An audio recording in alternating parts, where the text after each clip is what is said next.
Bulk drug ఏర్పాటుపై రాజయ్యపేట గ్రామస్తులతో Anakapalli collectorate తో పాటు ఇతర అధికారులు సమావేశమయ్యారు. ఈ సందర్భంగా రాజయ్యపేటకు చెందిన ఓ మహిళ వ్యాఖ్యలు కన్నీరు తెప్పిస్తున్నాయి.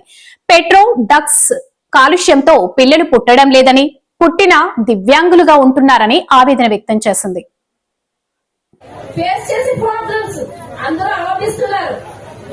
ఇవన్నీ ఆలోపిస్తున్నారు కాబట్టి క్లారిటీగా చదువు లేదో కూడా బయట పెట్టుకుని మాట్లాడుతున్నారు మేడం.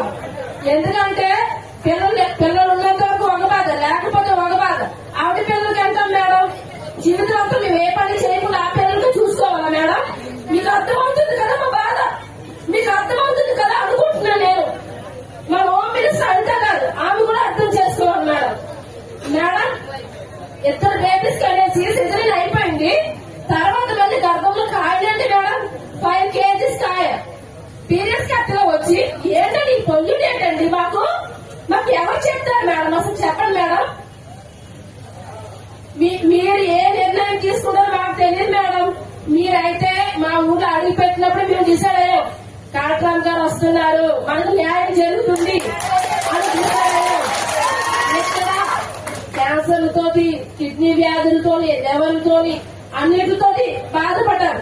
మేల్ని ఆడవాళ్ళు ఉంటేనే జనాలు అభివృద్ధి పడతారు మేడం. అది ఆడవాళ్ళు గర్భసంచి మీద ఎఫెక్ట్ పడితే నెక్స్ట్ జనరేషన్ ఎలా వస్తుంది మేడం? మనకి అవుటి జనరేషన్ కావాలా మేడం? చెప్పండి. ఇదంతా ఎట్రో వల్ల, ఇప్పుడు ఎట్రో వల్ల ఎంత బాధ పడితే మేడం నెక్స్ట్ వస్తుంది. అది ఎలా ఉంటుందో మాకు తెలియదు. మీరు చెప్తున్నారు దానివల్ల యూజ్ ఉన్నదని, సో మాకేం తెలియదు. ఇప్పుడు ఇది మాకు అర్థంలో కనిపిస్తుంది, ఎట్రో అర్థంలో కనిపిస్తుంది. దీనికంటే భయంకరం నేను వస్తుందని ఎవరికి తెలియదు మేడం. ఏం జరుగుతుందో తెలియదు మేడం. ఎందుకంటే మొత్తం హాస్పిటల్కి వెళ్తున్నాం. ఏ ఊరని అంటున్నా అంతే. ఏ ఊరంటే రాజయ్యపేట, మెట్రో ఉంది కదా, ఆ ఊరే కదా మీరు అంటున్నారు మేడం. ఏ మేడం, మెట్రో మీరు పెట్టమని అడిగామా మిమ్మల్ని? మెట్రో పెట్టమని అడగలేదు. ఆ రోజు మాకు ఎవరికి తెలియవు. దాని వల్ల వచ్చే నష్టాలు మేము ఎదుర్కోలేకపోతున్నాం మేడం. పిల్లలు చనిపోతున్నారు మేడం, తల్లిదండ్రులు ఏడుస్తున్నారు. తల్లిదండ్రులు చనిపోతున్నారు, పిల్లలు ఏడుస్తున్నారు. కామన్గా ఈ పాయింట్ చెప్తున్నాం మేము.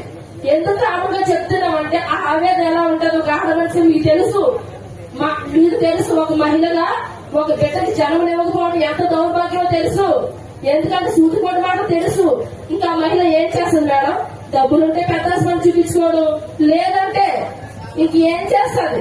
ఏమీ చేయలేదు. అమాయకులు కదా మేడం మేము.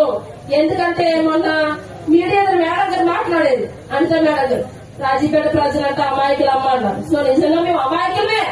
అమాయకులు కాబట్టి ఎట్రోకెట్రీ వల్ల ఇన్ని జరుగుతున్నా ఎవరిని ఏనాడు ప్రశ్నించలేదు.